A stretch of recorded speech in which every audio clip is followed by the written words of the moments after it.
Hello everyone. मैं इस video में आपको यूपीपीसीएल TG2 इलेक्ट्रिकल इंजीनियरिंग के क्वेश्चन कराने वाला हूं और ये क्वेश्चन आपके लिए काफ़ी इंपॉर्टेंट है क्योंकि 150 नंबर का आपसे टेक्निकल पूछा जाएगा जो आपके कोर सब्जेक्ट से रिलेटेड है। और आपको इसमें अच्छा स्कोर करने के लिए डेली हमारे वीडियो को देखते रहिए और हम डेली रिवीजन करा रहे हैं इलेक्ट्रिकल इंजीनियरिंग क्वेश्चन का। ठीक है, तो चलिए स्टार्ट करते हैं। अगर आप हमारे चैनल पर नए हैं तो प्लीज़ चैनल को सब्सक्राइब कर लें और वीडियो को लाइक कर दें। तो चलिए स्टार्ट करते हैं। पहला क्वेश्चन है, ACSR में एल्यूमिनियम चालकों के मध्य विद्युत रोधन होता है। तो इसमें पूछा है जो ACSR कंडक्टर होता है उसमें जो चालक होते हैं कंडक्टर एल्यूमिनियम के, उनके बीच में इंसुलेशन होता है क्या? तो इसमें आपका राइट आंसर होगा नहीं होता। ठीक है, क्योंकि उसमें आपको पता होगा इस टाइप होता है। ठीक है, इस टाइप का। तो उसमें ACSR में क्या होता है, स्टील कंडक्टर होता है अंदर। ठीक है, और बाहर की तरफ होते हैं, बाहर की तरफ क्या होते हैं, एल्यूमिनियम कंडक्टर इस तरह। ठीक है, और बीच में स्टील कंडक्टर होता है। बाकी कोई इंसुलेशन की कोई ज़रूरत नहीं होती है उसमें। अगला क्वेश्चन देख लेते हैं। सबसे अधिक विश्वसनीय वितरण पद्धति है। तो सबसे अधिक रिलायबल डिस्ट्रीब्यूशन सिस्टम कौन सा है? रिंगमैन डिस्ट्रीब्यूशन सिस्टम। ठीक है, और सबसे कम रिलायबल डिस्ट्रीब्यूशन सिस्टम कौन सा है? Radial distribution system. ठीक है, सबसे कम है रेडियल डिस्ट्रीब्यूशन सिस्टम और सबसे अधिक रिलायबल कौन सा है? रिंगमैन डिस्ट्रीब्यूशन सिस्टम। आगे देख लेते हैं। बसवार के लिए उपयुक्त पदार्थ है। तो बसवार के लिए हम किस सामग्री का यूज करेंगे? एल्यूमिनियम कंडक्टर का। ठीक है, एल्यूमिनियम कंडक्टर का यूज करते हैं क्योंकि उसका लाइट वेट होता है और सस्ता है कॉपर की अपेक्षा। अगला क्वेश्चन देख लेते हैं। बसवार में प्रयुक्त छड़ों के लिए एल्यूमिनियम धातु को प्राथमिकता दी जाती है, इसका कारण एल्यूमिनियम का। ठीक है, तो मैंने आपको बताया था लो कॉस्ट होती है और लाइट वेट होता है और कॉपर की अपेक्षा लो कॉस्ट होती है। अगला क्वेश्चन है, ट्रांसमिशन लाइन में गाय वायर का यूज क्यों किया जाता है? तो आपको पता होगा गाय वायर का यूज क्यों करते हैं, क्योंकि ये है हमारा पोल। ठीक है, इस तरह लाइन जा रही है, इस तरह लाइन जा रही है, तो हम इसे सपोर्ट प्रोवाइड कराते हैं। ठीक है, इस तरह जैसे दर खिंचाव है इसका, तो इस तरह हम गाय वायर का यूज करते हैं जो हम अर्थ में इसे ऐड कर देते हैं। तो यहाँ से हमें ये सपोर्ट कराता है पोल को। ठीक है, तो खम्भों को सहारा देता है। इसका राइट आंसर क्या है? खम्भों को सहारा देता है। ACSR का अर्थ क्या है? तो aluminium conductor steel reinforce. Aluminium conductor steel reinforce. ठीक है, इसका राइट आंसर है। आगे देख लेते हैं। कोरोना प्रभाव को कम करने के लिए कोरोना इफेक्ट को कम किया जा सकता है। किसके द्वारा कम किया जा सकता है कोरोना इफेक्ट को? तो किसके द्वारा हम कम कर सकते हैं कोरोना इफेक्ट को? कंडक्टर के मध्य स्पेसिंग, मतलब दूरी बढ़ाकर। ठीक है, कंडक्टर के मध्य दूरी बढ़ाकर। राइट आंसर क्या होगा? कंडक्टर के मध्य स्पेसिंग या व्यास दोनों बढ़ाकर। ठीक है, उसके जो कंडक्टर का व्यास है उसे बढ़ा देंगे और या उसके मध्य जो कंडक्टर हैं दोनों, तो इनकी मध्य जो डिस्टेंस है उसे बढ़ा देंगे। ठीक है, तो कोरोना इफेक्ट को हम कम कर सकते हैं इस तरह। आगे देख लेते हैं।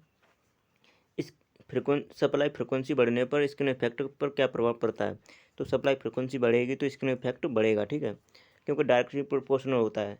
Skin effect is equal to frequency के डायरेक्टली प्रोपोर्शनल होता है, तो इसलिए स्किन इफेक्ट भी बढ़ता है। ठीक है, स्किन इफेक्ट निर्भर करता है। तो स्किन इफेक्ट किस पर निर्भर करता है? स्किन इफेक्ट किस पर निर्भर करता है? ताप पर, टेम्परेचर पर। सॉरी, ये क्या बोला है? स्किन इफेक्ट किस पर निर्भर नहीं करता है? निर्भर नहीं करता है, तो ताप पर निर्भर नहीं करता है, लेकिन फ्रिक्वेंसी, आपका फ्रिक्वेंसी पर निर्भर करता है। ठीक है, स्किन इफेक्ट। आगे देख लेते हैं। स्ट्रैंड इंसुलेटर में डिस्क केवल वर्टिकल प्लेन में प्रयोग की जाती हैं। स्ट्रैंड इंसुलेटर में डिस्क को किस तरह हम यूज करते हैं? तो वर्टिकल फॉर्मेट में। ठीक है, वर्टिकल में की जाती हैं यूज। ठीक है, ओवरहेड लाइन में प्रयुक्त इंसुलेटर का मटेरियल सामान्यतः होता है। तो ओवरहेड लाइन में जो इंसुलेटर मटेरियल का किस टाइप का होता है? पोर्सिलिन का। ठीक है, पोर्सिलिन का बना होता है इंसुलेटर। इंसुलेटर किस तरह बना होता है? पोर्सिलिन का जो बना होता है। ठीक है, आगे देख लेते हैं।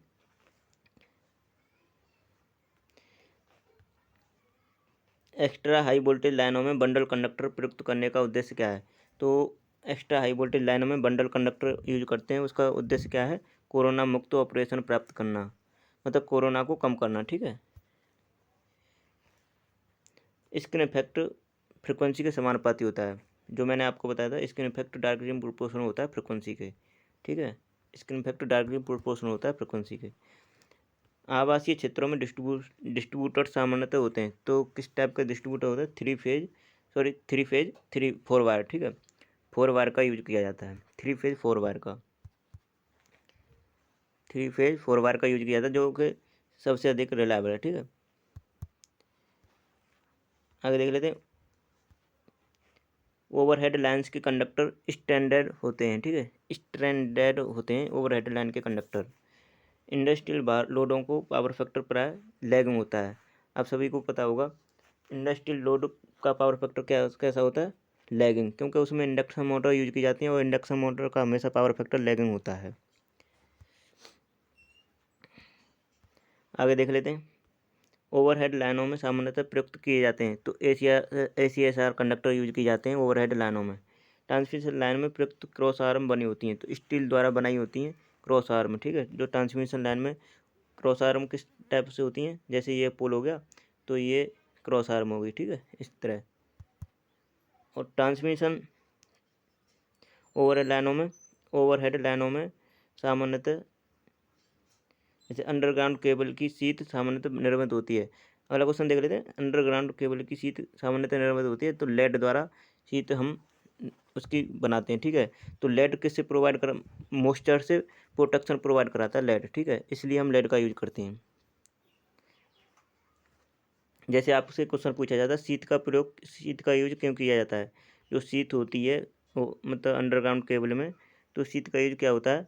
ये प्रोटेक्शन करती है मॉइस्चर से, ठीक है। अगर आपसे पूछ लिया जाए आर्मरिंग का यूज क्यों किया जाता है, तो ये मैकेनिकल आघातों से प्रोटेक्शन प्रोवाइड कराती है, ठीक है।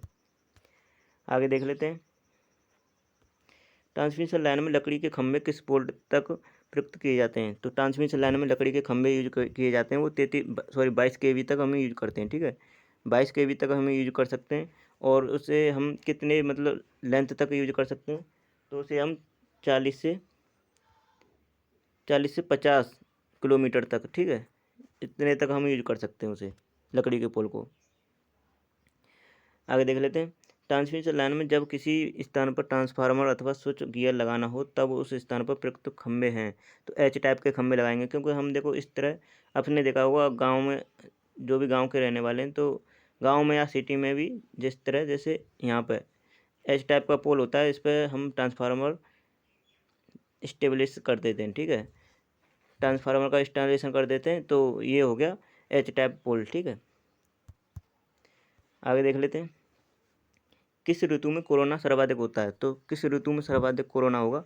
नमी वाले वातावरण में। आपने देखा होगा जब भी ट्रांसमिशन लाइन के नीचे होकर गुजरते हैं आप, तो मतलब जब नमी होती है, ठीक है, वातावरण में जब नमी होती है, तो उस समय कोरोना इफेक्ट मतलब अधिक होता है। क्योंकि आपने देखा होगा वहाँ पे हिसिंग साउंड आती है, ठीक है, हिसिंग नॉइज आती है, तो उससे पता चलता है कि इसमें इस समय कोरोना है और उसमें लाइन में, ठीक है। आगे देख लेते हैं। इलेक्ट्रिकल पावर का ट्रांसमिशन वोल्टेज हाई वोल्टेज पर किए जाने का कारण है। जब हम ट्रांसमिशन करते हैं तो हाई वोल्टेज पर करते हैं, इसका कारण क्या है? कि ट्रांसमिशन लॉसेस को कम करना और पावर कैपेसिटी को बढ़ाना, ठीक है, ट्रांसमिशन लॉसेस को कम करना और पावर कैपेसिटी को बढ़ाना, यही उद्देश्य होता है। और आगे देख लेते हैं। ACSR कंडक्टर में स्टील वायर का क्या कार्य होता है? जब मैंने आपको बताया था जैसे इस तरह होता है, तो बीच में हम कुछ कंडक्टर हम स्टील के लेते हैं, ठीक है, और बाकी सभी ऑलरेडी कंडक्टर एल्युमिनियम के होते हैं। तो स्टील कंडक्टर का बीच में यूज करने का क्या कारण होता है? क्योंकि वो अतिरिक्त मैकेनिकल स्ट्रेंथ प्रोवाइड कराता है, ठीक है, और अतिरिक्त मैकेनिकल स्ट्रेंथ प्रोवाइड कराता है, इसलिए हम ACSR कंडक्टर में स्टील का प्रयोग करते हैं, स्टील वायर का।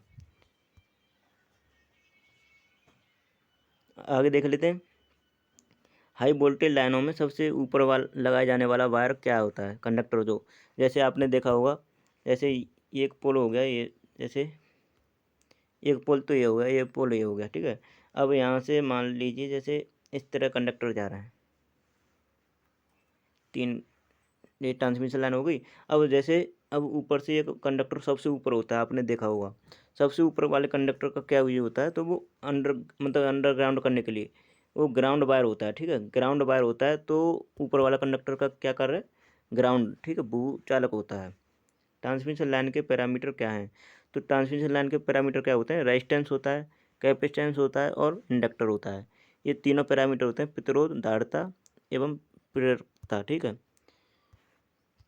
आगे देख लेते हैं।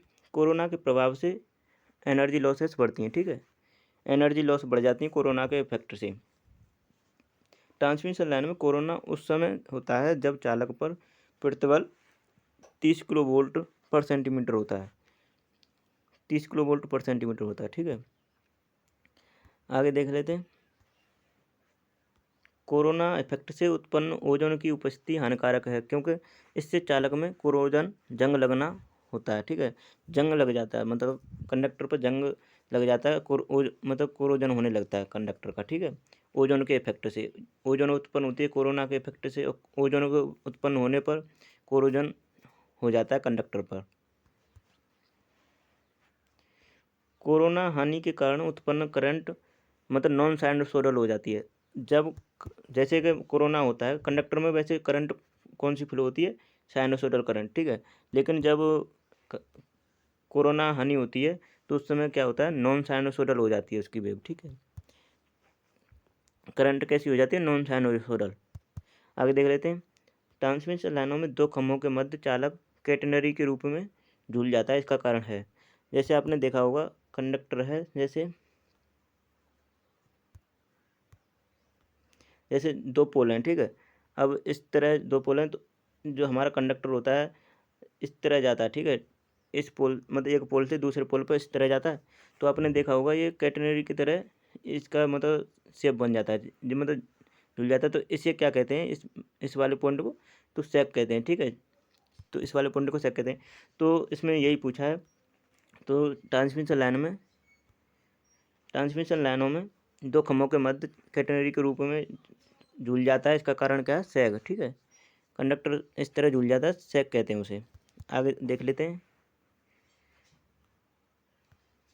अगर हमारा सेशन पसंद आ रहा हो तो प्लीज़ चैनल को सब्सक्राइब कर लें और वीडियो को लाइक कर लें। ठीक है, आगे देख लेते हैं। स्किन इफेक्ट के कारण एसी ट्रांसमिशन लाइन में करंट की फ्रिक्वेंसी चालक की सतह में प्रवाह होने की होती है। ठीक है, तो आपको मैं बता दूं, जब स्किन इफेक्ट होता है तो कंडक्टर की कोर से न होकर करंट मतलब सरफेस से होकर फ्लो होती है। ठीक है, तो उसी को हम स्किन इफेक्ट कहते हैं।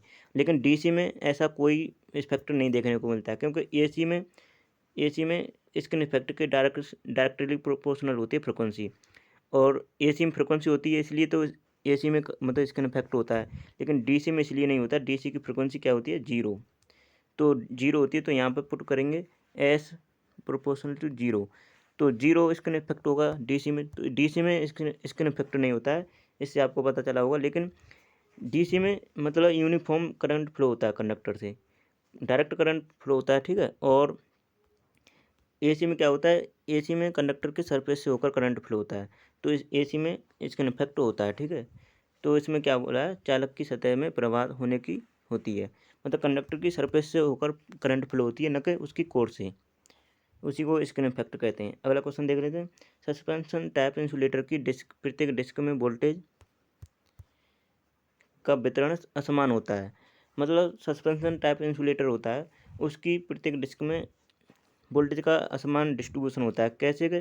जैसे आपको मैं बता दूं, ये हो गया पोल। ठीक है, यहाँ ठीक है, अब इसे इंसुलेटर होते हैं इस तरह आपने देखा होगा इंसुलेटर। ठीक है, अब इसमें जो कंडक्टर इस वाले मतलब यहाँ से कंडक्टर जा रहा है। ठीक है, तो इस वाली जो डिस्क है इस पे अधिक वोल्टेज होगा, इससे कम इस पे होगा, इससे कम इस पे होगा, इससे कम इस पे होगा, सबसे कम इस पे होगा।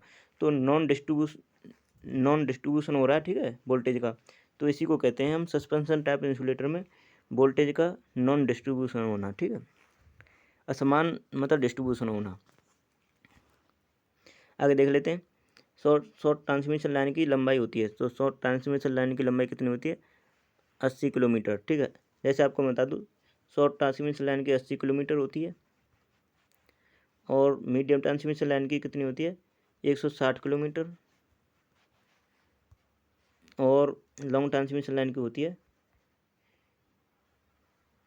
240 किलोमीटर। ठीक है, तो इस तरह लॉन्ग ट्रांसमिशन लाइन की लंबाई होती है, तो आप ध्यान रखेंगे। आगे देख लेते हैं।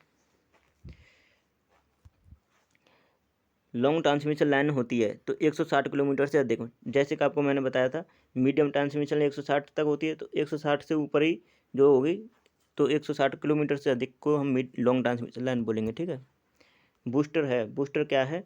लो वोल्टेज एवं हाई वोल्टेज का सीरीज जनरेटर। बूस्टर क्या होता है? लो वोल्टेज और हाई वोल्टेज का सीरीज जनरेटर होता है, ठीक है बूस्टर। आगे देख लेते हैं, कंडक्टर के चारों ओर वायु का आयनीकरण के कारण ओजोन गैस की परत बनना क्या कहलाता है? तो क्या कहलाता है? कोरोना। मैंने आपको बताया था कंडक्टर पर जो कोरोना होता है तो उससे ओजोन परत बन जाती है कंडक्टर पर, ठीक है। तो उसी को हम, जिससे कंडक्टर का कोरोजन होने लगता है तो उसी को हम कोरोना कहते हैं, ठीक है, कोरोना कहते हैं। आगे देख लेते हैं, ट्रांसमिशन लाइन में सैग होता है, तो सैग का फॉर्मूला क्या होता है? S=WL² / 8T। तो यहाँ पर W क्या है? वेट ऑफ कंडक्टर, ठीक है, और L क्या? लेंथ, स्पेन जो होता है इस टाइप से, तो लेंथ हो गया, और T क्या? टेंसल स्ट्रेंथ, ठीक है, टेंशन होता है T, और S क्या है? सैग। तो ये फॉर्मूला होता है S=WL²/8T, ठीक है, इसे ध्यान रखेंगे, पूछा जाता है। कोरोना आने से ट्रांसमिशन लाइन की दक्षता कम हो जाती है, मतलब लॉसेस होंगे तो ऑलरेडी मतलब दक्षता कम हो जाएगी, ठीक है, तो इस चीज़ को ध्यान रखेंगे। ACSR कंडक्टर में कोर चालक बना होता है, तो ACSR कंडक्टर में कोर चालक किसका बना होता है? मैंने आपको बताया था स्टील धातु का बना होता है, स्टील कंडक्टर होते हैं, ठीक है। भारतवर्ष में किस वोल्टता पर ट्रांसमिशन नहीं किया जाता? तो 11 kV पर ट्रांसमिशन नहीं होता, आपको पता होगा, मतलब ट्रांसमिशन आपको पता होगा, जैसे 11 kV ये तो डिस्ट्रीब्यूटर के लिए यूज की जाती है, ठीक है, 11 kV, तो इसे ध्यान रखेंगे। तो हम 11 kV को भारतवर्ष में ट्रांसमिशन लाइन के लिए यूज नहीं करते, ठीक है, 11 kV वोल्टेज को। आगे देख लेते हैं, स्किन इफेक्ट चालक पदार्थ की प्रतिरोधकता बढ़ने से कम होता है, तो आपको पता होगा स्किन इफेक्ट चालक पदार्थ की प्रतिरोधकता बढ़ने पर कम होता है, तो ये इसका राइट आंसर है, ठीक है। स्किन इफेक्ट प्रभाव समानुपाती होता है, तो चालक के मतलब व्यास के वर्ग के समानुपाती होता है, जैसे स्किन इफेक्ट डायरेक्टली प्रोपोर्शनल होता है D² के, ठीक है, डायमीटर के उसके वर्ग के मतलब स्क्वायर के प्रोपोर्शनल होता है।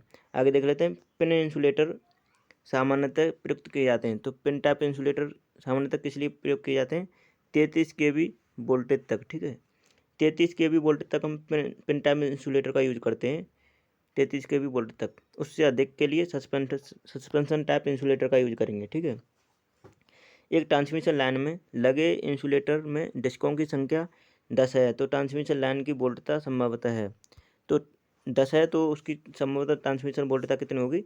132 kV, ठीक है, 132 kV होगी। अब आपको मैं बता दूं, एक डिस्क मतलब एक डिस्क होती है, उसका मतलब वोल्टेज होती है 11 kV।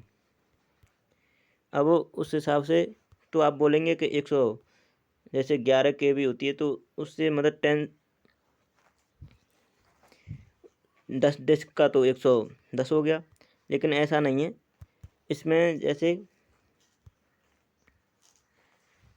जब हम मतलब लाइन वोल्टेज से डिवाइड करते हैं, जैसे हम 132 kV है, ठीक है, अब हम डिस्कों की संख्या निकालनी है, ठीक है, तो हम 11 kV इंटू √3 से मल्टीप्लाई करके डिवाइड करेंगे, और प्लस सेफ्टी फैक्टर के देखते हुए एक से एक हम इसमें जोड़ देंगे, तो उससे आपको अगर निकालेंगे तो 10 डिस्कों की आवश्यकता होगी 132 kV वोल्टेज के लिए। तो दोस्तों आपको हमारी वीडियो पसंद आई होगी, अगर वीडियो पसंद आई हो तो प्लीज़ चैनल को सब्सक्राइब कर लें और वीडियो को लाइक करें, और आपकी कोई डिमांड हो तो हम उसे पूरी कोशिश करेंगे आपके डिमांड को पूरा करने की। तो प्लीज़ चैनल को सब्सक्राइब कर लें और वीडियो को लाइक करें। तो चलिए वीडियो को यहीं समाप्त करते हैं। Thanks for watching my video.